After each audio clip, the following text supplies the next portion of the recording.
In this video, I'm going to be showing you how you can edit your TikTok drafts. So once you have loaded up TikTok, you'll be on your homepage. Go ahead and tap on your profile icon at the bottom right hand corner. Once you're on your profile, you'll see in the first available square there is your drafts. I have one draft available, so I'm going to tap on that.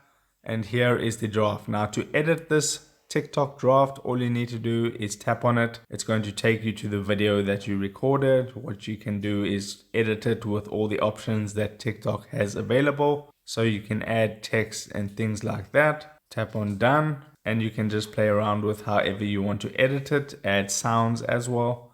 So you can choose between all the different sounds. I'll just add that one as an example. Then go back, then tap on next at the bottom right hand corner. Then you just want to give your video a description and everything like that. Set all your settings so who can watch the video, allow comments, duets and stitches. All those settings, select your cover, and if you want to post that, you can post that. But if you want to keep it in drafts, tap on drafts at the bottom left hand corner. And then you can see your edited draft is now still a draft and you can go back in it at a later stage and post it. If this video helped you out, don't forget to drop a like on this and subscribe for more, and I'll see you in the next video. Take care.